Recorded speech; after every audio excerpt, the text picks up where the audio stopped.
المسرة والمنى مرحبا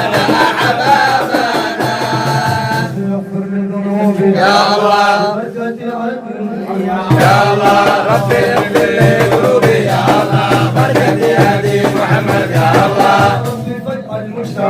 يا الله غاية حسن الختام يا الله ربي اغفر لقلوبي يا الله بركة هدي محمد يا الله